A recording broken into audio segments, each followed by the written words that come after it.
Bonjour toi. Alors que Noël approche, on voit fleurir un peu partout des sapins de Noël. Mais connais-tu son histoire? Savais-tu qu'il représente l'histoire de la Bible et le plan du salut de Dieu? Tout commence au Moyen-Âge en Alsace. À cette époque, durant la période de Noël, était représentée devant les églises une pièce de théâtre sur l'histoire biblique de la création à la résurrection de Jésus. Comme la populace ne savait pas lire, on jouait cette scène pour rappeler les enseignements bibliques. Et pour que les badauds n'en oublient rien, il fut imaginé un élément permettant de lier tous les actes de la pièce. Celle-ci commençant par la création, il devint évident qu'il serait impossible de trouver un arbre vert en hiver pour représenter l'arbre du fruit défendu. On choisit donc un sapin, un arbre qui restera sur scène acte après acte comme élément de liaison. Dans le premier acte était jouée la création du monde d'Adam et d'Ève ainsi que leur désobéissance. Sur le sapin avaient été fixées des pommes dont l'une d'elles était croquée par les acteurs jouant Adam et Ève. Quelques siècles plus tard, face à une pénurie de pommes, on remplaça les pommes par des boules en verre coloré dont certaines avaient un évidement représenté les marques de dents d'Adam et d'Ève. Ces boules sont devenues celles que nous connaissons aujourd'hui. Après avoir désobéi à Dieu, Adam et Ève étaient chassés de l'Éden et dans l'acte suivant étaient joués les prophètes annonçant la venue du Messie, dépositaire de l'amour et de la justice de Dieu pour sauver l'humanité de ce monde de souffrance et de péché. Pour représenter ces prophètes qui rappelaient les promesses divines, on accrochait des roses en papier dans le sapin qui avec le temps sont devenues de fines bandes de papier puis nos guirlandes chatoyantes. Arrivé ensuite l'acte où la promesse de Dieu arriva, la naissance de Jésus, cet enfant qui venait de naître est la lumière qui chasse les ténèbres de ce monde. Et pour représenter cette lumière, on accrochait des bougies allumées sur les branches du sapin qui devenaient ainsi un chandelier lumineux éclairant la scène et les badauds. Par la suite, ces bougies sont devenues nos guirlandes électriques et clignotantes. Heureusement, la lumière de Dieu ne clignote pas car elle est permanente, elle.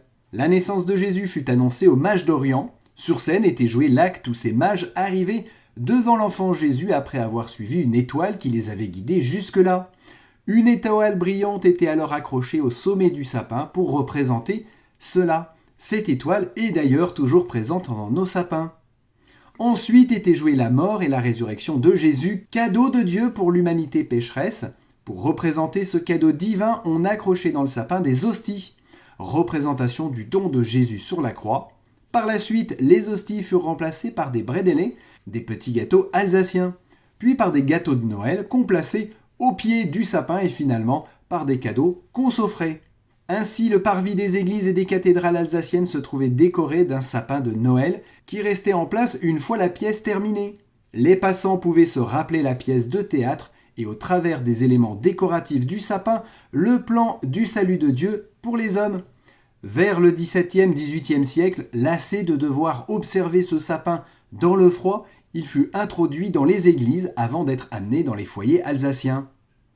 Le sapin de Noël apparaît à Versailles en 1738 avant d'être installé aux Tuileries en 1837.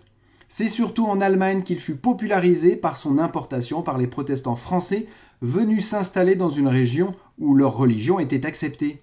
Pendant la Première Guerre mondiale, de rudimentaires sapins de Noël étaient dressés de part et d'autre des tranchées. On en retrouve même lors de moments de fraternisation à la Noël. Après la Deuxième Guerre mondiale, les travailleurs français voulant participer à la vie de leur établissement, la figure de l'arbre de Noël devint la tradition des comités d'entreprise où les travailleurs étaient invités avec leur famille à un spectacle suivi d'un goûter et bien souvent d'une remise de cadeaux. Au fil du temps, le sapin de Noël est devenu l'élément décoratif indispensable des fêtes de fin d'année où chaque famille instaure sa propre tradition. Sapin réel ou factice, décoration avec les enfants, musique de Noël, chocolat chaud et gâteaux aux épices, etc., etc. Si tu ne connaissais pas son histoire, c'est désormais chose faite. Tu as ainsi la possibilité de te rappeler le message de l'évangile chaque fois que tu en verras un. Le plan de sauvetage mis en place par Dieu pour l'humanité est présenté partout dans le monde sans que la majorité des gens en connaissent la signification. Ce plan de sauvetage passe par Jésus-Christ pour sauver l'homme du péché et de la mort éternelle.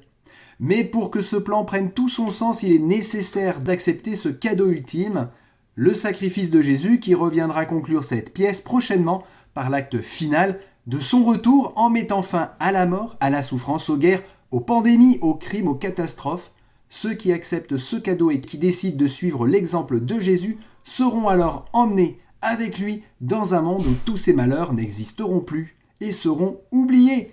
Et ainsi, ils vivront pour l'éternité dans l'amour de Dieu. Ce monde ne te donne-t-il pas envie ? À bientôt et que Dieu te bénisse abondamment.